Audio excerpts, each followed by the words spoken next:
Segenap puji beserta syukur senantiasa kita persembahkan kehadirat Allah Subhanahu wa taala.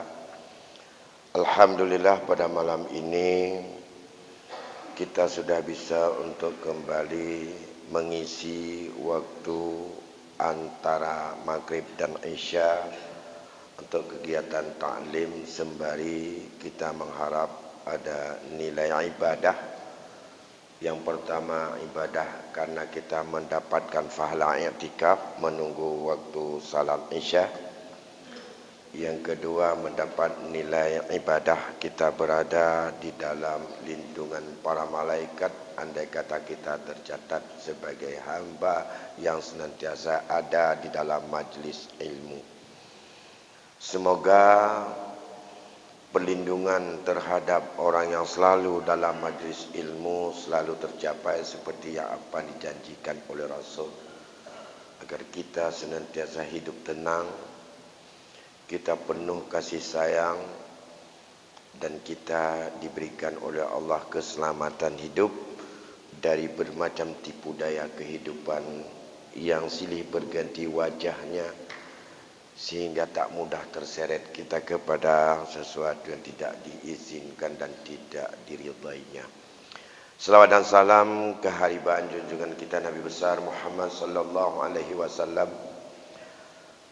kepada keluarga dan sahabatnya sekalian yang selalu bersama Rasulullah dalam rangka untuk memberikan penerangan dan menyampaikan tablighnya terhadap apa saja yang telah Allah titahkan sebagai tugas kerasulan, tidak hanya dengan ucapan tapi dengan segala tingkah laku dan tauladan, sehingga segenap apa saja yang sifatnya kemanusiaan, yang merasa sakit, yang merasa susah, yang merasa enggak cukup kehidupan, merasa disingkirkan oleh umat, merasa tak pernah dihargai, itu semuanya problem-problem kejiwaan yang dialami oleh umat, tapi sesungguhnya juga sudah lebih duluan dicontohkan oleh Rasulullah bagaimana cara menyikapinya. Di saat Rasul tidak pernah untuk mengimbangi terhadap sikap-sikap yang demikian, justru itulah yang membuat harga diri, kemuliaan dan martabatnya semakin tinggi, bukan merasa bahwa kita semakin hina. Jadi tidak semua waktu dan tidak semua keadaan, andai kata kita mengalah terhadap apa saja yang sifatnya intervensi kepada diri kita, bagi orang-orang yang suka seperti itu, yang selalu dipompa oleh jiwa karena suasana nafsu yang amarahnya selalu ada, tak senantiasa kemenangan itu membuat kebahagiaan dan keunggulan serta kemuliaan, tapi justru mengalah, sabar tanpa ada diiringi dengan sambut kisah antara orang yang berbeda dan ingin untuk menonjolkan kemenangan jiwa, tak selalu itu adalah menjadi orang mulia. Tapi yang mau sabar itu menjadi lebih terhormat dan lebih mulia. Bapak-bapak dan ibu-ibu sidang jamaah maghrib yang dimuliakan Allah Subhanahu wa taala, pada malam yang berbahagia ini tetap kita mencoba untuk mengingatkan diri kita masing-masing lagi berkaitan dengan problem peninggalan orang mati atau ilmu faraid, yang merupakan setengah dari ilmu yang harus untuk selalu mampu kita dengar, mampu kita hayati, dan harus sampai kepada sebuah keyakinan ketetapan Allah, hukum Allah adalah lebih adil, lebih mulia, lebih manusiawi, lebih sabaran, dan lebih terhormat dengan apa saja hukum-hukum yang lahir daripada pemikiran manusia yang kadang-kadang dilatar belakangi oleh lingkungan, keadaan, kejiwaan dan kepentingan nafsu dan pribadi, yang itu pun semua kita masih ada dalam jiwa.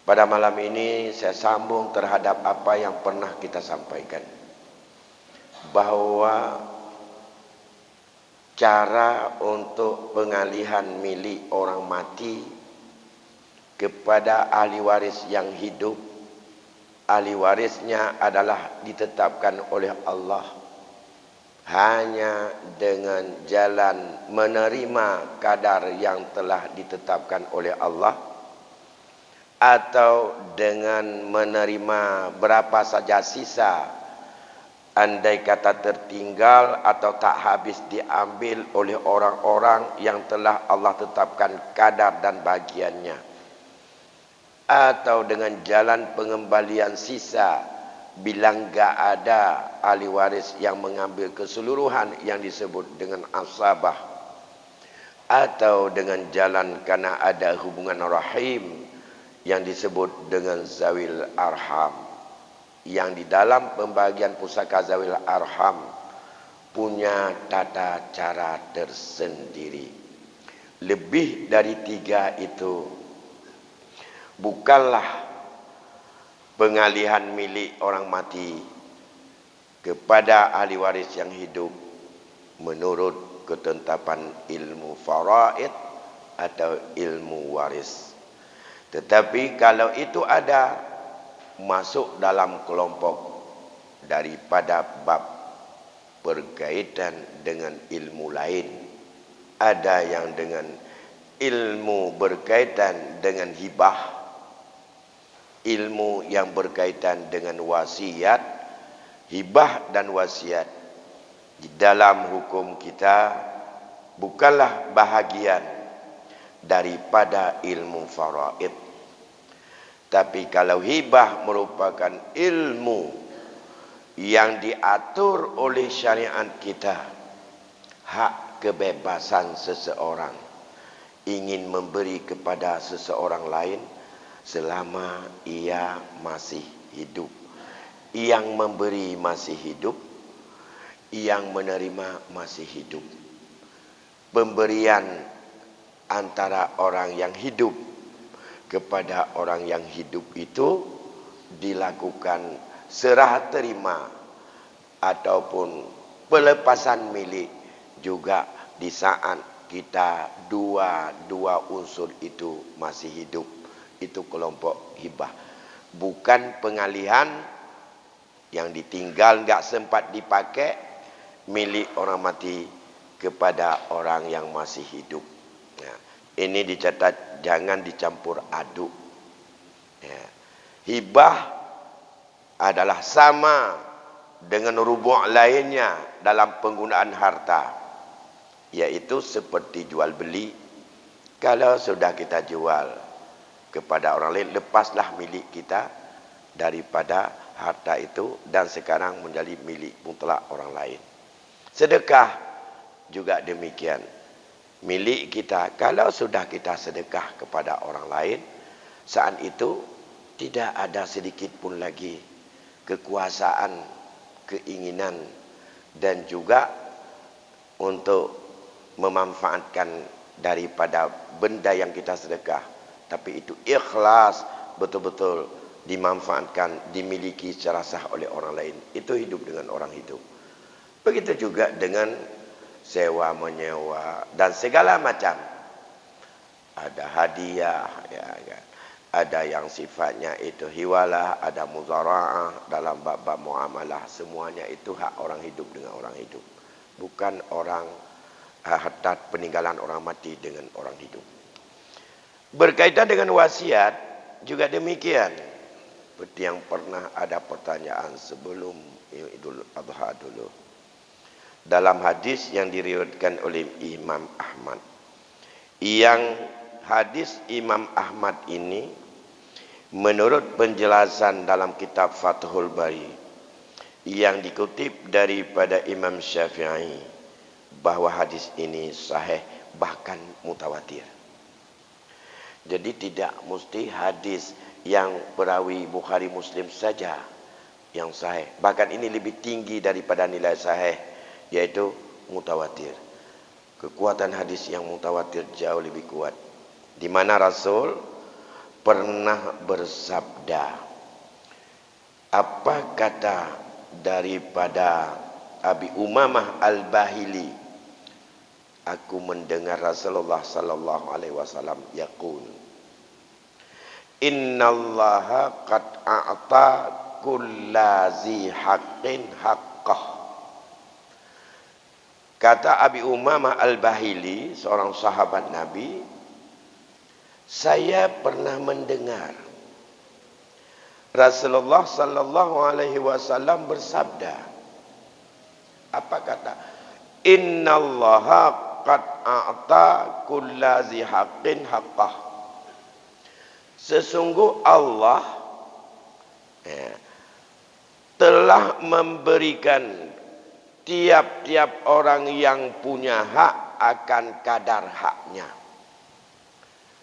Sesungguh Allah telah memberikan kepada orang-orang yang punya hak haqqahu akan haknya. Fala wasiyata liwarisin. Maka tidak ada wasiat lagi bagi ahli waris.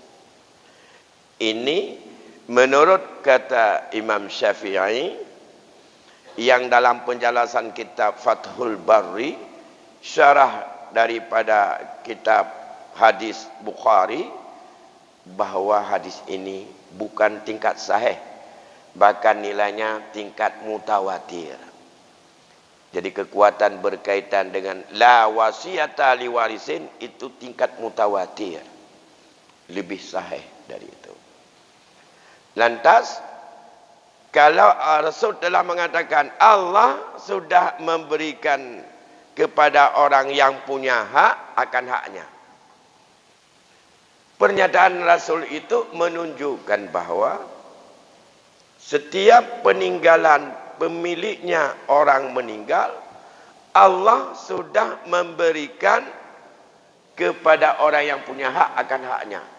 Inilah yang kita katakan selalu, bahwa kadar berapa dan bagaimana cara untuk mendapatkan kadar dari warisan yang disebut dengan orang-orang mendapat kadar tertentu, itu pemberian Allah. Rasul memperkuat dengan apa yang ada dalam ayat 11, 12, 176. Allah sudah memberikan orang-orang yang punya hak. Yang tidak diberikan berarti orang itu enggak punya hak. Yang diberikan, berapa diberikan? Akan kadar haknya. Ya, itu kadar hak. Lebih dari itu bukan hak dia. Kalau yang lebih dari kadar itu bukan hak orang itu. Dan tak perlu untuk kamu wasiat kepada ahli waris. La wasiyata, tidak ada lagi wasiat kepada ahli waris. Mengapa tidak ada wasiat? Karena kadar kepada ahli waris sudah ada kadar Allah. Mengapa kita rombak lagi kadar Allah? Rasul secara etika, jangan kamu tidak beretika. Sudah Allah berikan haknya, kamu merasa tidak adil yang Allah kasihkan. Sehingga kamu wasiat sendiri, maka tidak ada wasiat. Kalau bukan ahli waris, silakan kalian wasiat. Yang didasarkan kepada yang disebut dengan wasiat al-ikhtiyariyah, isyat atas kemauan kita, di mana itu sumbernya dari hadis Bukhari Muslim, di mana pada satu ketika ditanyakan kepada Rasulullah oleh seorang sahabat, yaitu yang nama Sa'id bin Abi Waqqas. Apa kata dia? Sa'id bin Abi Waqqas bertanya kepada Rasulullah, ya Rasulullah, saya punya harta banyak. La yarisuni illa ibnatan li wahidatan. Saya punya harta cukup banyak. Sedangkan ahli waris saya tok satu-satunya saja anak perempuan saya. Tidak ada lain. Pewarisnya tok anak perempuan saya saja. Enggak habis kalau mau dimakan dia. Ya. Cukup le harta lun. Lun kaya ya Rasulullah. Kata Abi Waqqas. Percuma saya punya anak tok satu, anak perempuan ya Rasulullah. Nah cara ya Rasulullah. Bahwa aku wasiatkan dan aku berikan wasiat lu musdekah seperleh daripada harta lun. Ya. Yang pertama ditanya, karena saya punya anak, atasaddaqu bisulusai mali, jid ya Rasulullah, 2/3 dari hartaku ku sedekahkan semuanya dalam bentuk wasiat. Menyamati-mati lain 2/3 ke masjid. Menyamati nyukan ke ahli waris ke masjid. Ya. Kemudian apa jawab Nabi? La. Nah. Hanjut, 2/3 hanjut ke Nabi. Kalau demikian ya Rasulullah, apakah aku sedekahkan setengah? Tinggal kerja untuk tinggal di tengah mentang. Karena hana lain, dia hijau secara furud, kemudian dia bisa ambil lagi secara rat. Lah, tidak boleh kata Rasul, tak boleh. Menyomunan, apakah saya sedekahkan bisulusi? Sepentingannya saja. Ya, kata Rasul. As-sulusu was-sulusu kasir. 1/3 itu dah banyak untuk wasiat. Tak boleh lebih dari itu. Dan kamu tinggalkan ahli warismu dalam keadaan kaya, lebih bagus dari kamu tinggalkan ahli warismu itu yang hidupnya harus dia meminta kepada orang lain untuk memenuhi kebutuhannya. Atas dasar inilah hanya wasiat dibenarkan 1/3 harta, dan itu sudah banyak. Lain biar untuk ahli waris. Tidak dilihat apakah satu anak perempuan, 2, 3 ada anak lelaki atau tidak, itu tidak dilihat. Ya, tetap boleh kamu wasiatkan hanya maksimum 1/3. Itu ikhtiariah. Kepada siapa? Yang bukan ahli waris. Kalau yang ahli waris sudah hadir tadi. Nah, dalam kaitan ini kita dalam konteks kehidupan keacehan berkaitan dengan masalah wasiat, walaupun bukan kepada ahli waris, wasiat itu harus tunggu sampai meninggalnya orang yang berwasiat. Jino yang le tanya kejadian meno. Suami isteri. Harta yang diwasiatkan adalah bukan harta milik masing-masing. Tapi harta itu harta bersama. Ada satu toko. Toko itu dihasilkan selama mereka habis menikah. Sehingga dalam toko itu nilainya syirkah.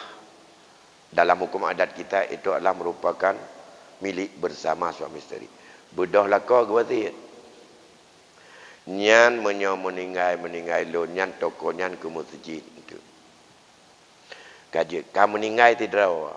Hartanya kongsi. Nya wasiat kalau tak kena kon milik ulama wasiat. Kena milik berdua, tak boleh mati mendua atau gimana? Ini yang penting itu. Pu baru sah wasiat tak boleh mati mendua bohpo motor tokonya atau tokonya berikan kepada orang yang meninggal. Hitung yang pertama hutang. Setelah selesai hutang semuanya, cari kalau hutang bersama bayar semuanya dulu dengan harta bersama. Setelah bayar hutang bersama, kemudian bagi harta seharkat. Toko itu masukkan dengan milik daripada yang meninggal. Kalau itu wasiat orang meninggal. Kalau wasiat masih sama-sama, itu belum selesai karena mati belum berdua. Mantang tidak tu pemilik yang kalau mati. Nyuka rujung. Ya, nyuka wasiat ke lon orang je, nyuka milik lon galau karena apa tidak tu yang kalau mati. Yang po bak tokonya. Lako ke mati, perumah kalau mati, tokonya terkecuali setelah bayar hutang. Kemudian bagi syirkah, toko itu milik orang mati. Lihatlah, kalau semua kekayaan setelah dipisah harta tuha dan harta bersama, kemudian dikumpulkan nilai tokonya, tidak melebihi daripada nilai sepertiga dari total setelah bayar hutang semuanya, maka itu sah wasiat itu. Melebihi dari sepertiga, yang sah hanya batas maksimum sepertiga. Ini kalau kita sudah mengakui ada harta bersama, berdampak kepada wasiat. Kalau wasiat bersama, sepakat ayah dengan ibu bahawa ini adalah diwasiatkan untuk sebuah pesantren, maka kalau sudah sepakat demikian, baru sah wasiat bah mati mendua. Oleh mati mendua baru gelar wasiat, kerana syarat wasiat menyomenan kadar masing-masing. Kalau setelah, bahkan kalau kita lihat secara lebih spesifik, akad apapun bila meninggal dunia yang sifatnya ada hubungan dengan orang lain, semuanya batal. Kita ada rahan, utang, yang sifat ji pakai boroh gala. Ya. Tengah tagala-galanya galam tu wadah tangguh untuk bayar, meninggal orang pegala. Nyan utang gala bubar. Wajib cok hartanya bayar gala dan cok barangnya buah untuk bisa dihitung sebagai kadar liwari. Dalam hukum positif tidak bubar, mengalihkan kepada ahli waris. Dalam Islam akad bubar, termasuk nikah akad antara suami isteri yang dikekuaket jamun nyanyian bubar. Anak payah pernah kita lihat, so kita lihat lah urang mati sidra bubar. Menyoka bubar kajian maidah, oleh idah kajian mengkawin lain.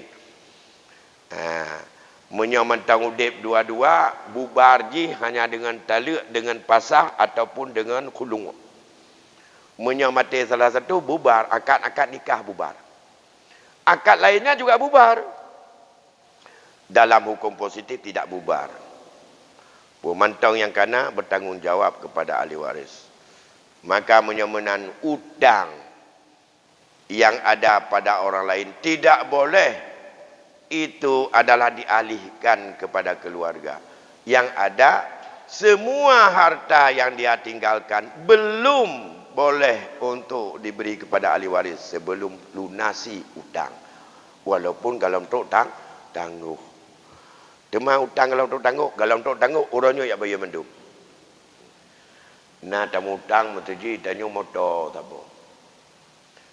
Galam habis tutup kredit mati tu.